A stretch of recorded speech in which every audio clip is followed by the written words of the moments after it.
Hallelujah. Hallelujah. আমরা আরেকটিবার প্রত্যেকে বলতে চাই হালেলুয়া। হালেলুয়া। পিতাশ্বর তিনি মহান, তিনি সকল কিছুর ঊর্ধ্বে, এবং তিনি আজকে আমাদের এই সময়ে সুন্দর একটি সময় তিনি আমাদের উপহার দিয়েছেন, এর জন্য তাকে ধন্যবাদ দেই। আসুন আমরা তার উদ্দেশ্যে জোরে এক করতালি দিতে চাই, যেন আমরা পিতাশ্বরের সম্মুখে আজকে উপস্থিত হয়েছি সেটা আমরা তাকে জানান দিতে চাই। আমরা প্রত্যেকে একসাথে আমরা করতালি ধন্যবাদ দেই সবাইকে। আসলে আজকে আমাদের এখানে আসলে লোক সংখ্যা একটু কম, তাও পিতাশ্বর তিনি আমাদের প্রত্যেকে উপস্থিত করেছেন তার এই ভালোবাসা এবং অনুগ্রহের জন্য।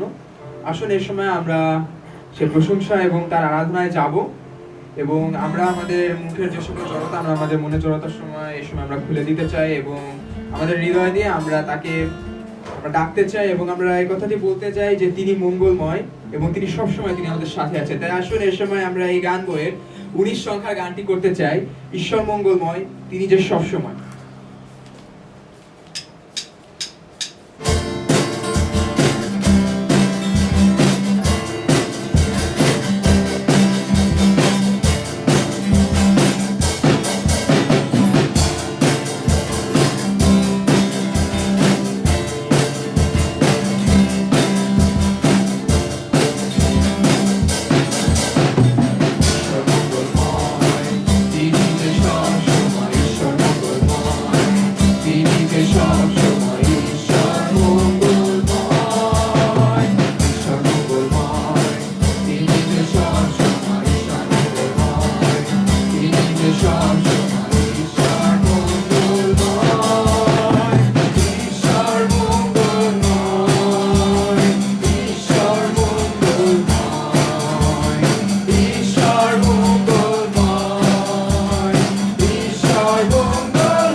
সকলে হাততালি দিতে চাই একসাথে।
জয় যিশু। বিশ্বাস করি আপনাদের এই সুন্দর প্রশংসা আরাধনায় পিতা ঈশ্বর তিনি অত্যন্ত খুশি হয়েছেন, এবং এর সময় আমরা আরো গভীরভাবে তার প্রশংসা এবং আরাধনা করতে চাই। আমরা একেবারে প্রশংসা এবং আরাধনার মধ্যে ঢুকে যেতে চাই। এর সময় তার প্রশংসার্থে আমরা আরেকটি গান করতে চাই। এই গান বই 52 সংখ্যার গান। এই গান বই 52 সংখ্যার গান, যিশু আমার মুক্তিদাতা, যিশু আমার প্রাণ। কারণ আমরা জানি যে আমাদের যিশু খ্রিস্ট তিনি কেন পৃথিবীতে এসেছিলেন এবং তিনি আমাদের মুক্তি দিতে এসেছিলেন, তাই না? এটা আমরা সকলে বিশ্বাস করি, এবং তিনি শুধুমাত্র তার কথায় রাখেনি, তিনি সেই মতো কাজ করেছেন, এবং তিনি আমাদেরকে পাপ হতে তিনি আমাদেরকে মুক্তি দান করেছেন এবং স্বর্গের দুয়ার আমাদের জন্য খুলে দিয়েছেন। তো এটি আমাদের জন্য একটি আনন্দের সংবাদ, এবং এই আনন্দ আমরা আমাদের মনে আমরা প্রতিফলিত করতে চাই। এসে আমরা প্রত্যেকে উঠে দাঁড়াতে চাই এবং আমাদের দেহ মন আত্মাকে তার দেশে সঁপে দিতে চাই, এবং আমরা বলতে চাই প্রত্যেকে একসঙ্গে, যিশু তুমি আমার মুক্তিদাতা, তুমি আমার প্রাণ। আসুন আমরা প্রত্যেকে একসঙ্গে এই গানটি করি।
করি আমাদের প্রশংসা আরাধনা সকলে আমরা মন থেকে করেছি এবং পিতা ঈশ্বর তিনি আমাদের প্রত্যেকের এই প্রশংসা এবং আরাধনায় তিনি অত্যন্ত খুশি হয়েছেন এবং তার প্রতিফলন স্বরূপ দেখতে পাচ্ছি যে আমরা প্রত্যেকে হাসছি, তাই না? যে আমাদের প্রত্যেকের জীবনে দুঃখ কষ্ট থাকলেও কিন্তু আসলে পিতা ঈশ্বরের কাছে আসলে কিন্তু সকল দুঃখ কষ্ট কিন্তু ধুয়ে যায়। এটা কিন্তু আসলে চিরন্তন সত্য একটি কথা এবং পিতা ঈশ্বর আমাদের জীবনে প্রচুর পরিমাণে আশীর্বাদ তিনি বয়ে এনেছেন এবং আমরা কতজনে এখানে পিতা ঈশ্বরকে প্রতিদিন ধন্যবাদ জ্ঞাপন করি আমরা আসলে আমি নিজেও জানি না। কতজন যে আমরা ডেইলি প্রার্থনায় বসি বা কতজন যে আমরা ডেইলি তার জন্য আমরা প্রশংসা বা আরাধনা আমরা করি আমরা কেউ বলতে পারি না, কিন্তু বিশ্বাস করি যে আমাদের মনে তিনি অবশ্যই সবসময় রয়েছেন এবং এর কারণে আমরা এই সময় তার উদ্দেশ্যে আরেকটি গান আমরা করতে চাই। ধন্যবাদ দেই তোমাকে, ধন্যবাদ দেই তোমাকে, তুমি যা করেছো আমার জীবনে, ধন্যবাদ দেই তোমাকে। আসলে এটা আমরা বুঝতে পারি যে পিতা ঈশ্বর তিনি আমাদের জীবনে কতটা মহান এবং